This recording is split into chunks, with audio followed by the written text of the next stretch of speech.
so far back that Héctor couldn't even see the fence on the other side of campus.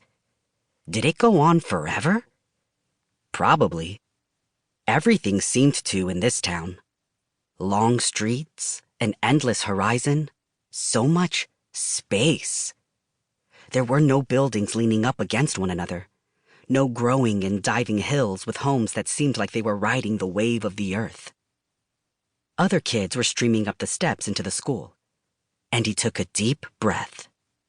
"I can do this," he said, almost to himself. But his mommy heard him. "I know you can," she said. And then she reached over and grabbed his hand. "You're amazing, mijo. You're gonna make so many friends, and everyone is gonna love you." "They better," he said, grinning. "I put on my best outfit for them." "Go impress them," she said, then kissed him on the forehead. "Be the Héctor I know and love." "It's a new stage," he said, "and this is opening night." "That's a neat way to think of it," said Mommy. "You gonna join the drama club today?" "If I can find it," he said, as he opened the car door and jumped out. "Papi is picking me up, right?" She nodded, and Héctor blew her a kiss. He shut the door. She drove off. And then it was time.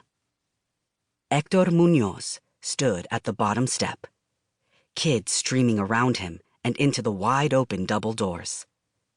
So, this was his new school. It felt even stranger that his first day here was at the beginning of October, too. No matter, he had to make a good impression. So he joined the flow, and moments later, he was inside his new school.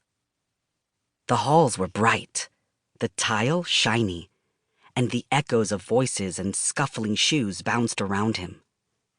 The energy felt different. It wasn't as loud here as his last school. No one was reciting a monologue in the hallway, or singing, or practicing a synchronized dance routine. There weren't any kids running with a giant canvas hoisted on their back.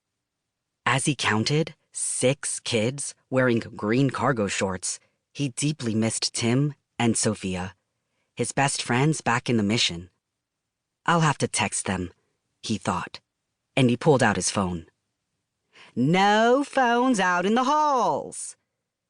The voice rang loud and clear, just off to Héctor's left, and he froze in place, long enough for someone to bump into his backpack. "Out of the way!"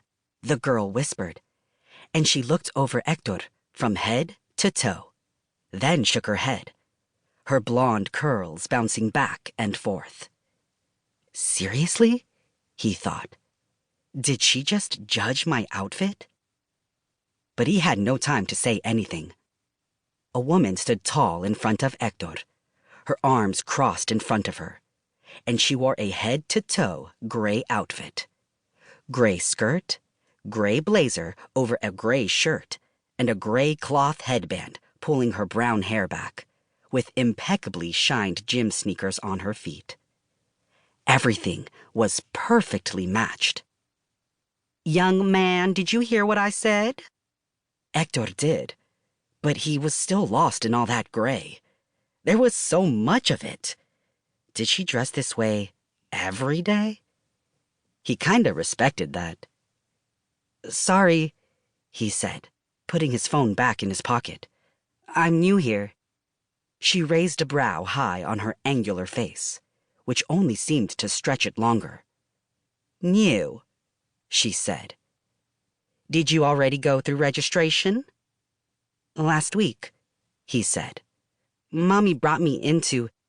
"Because there is an order to things here at Orangevale Middle School," she said, cutting Héctor off. "You can't just do as you please, young man."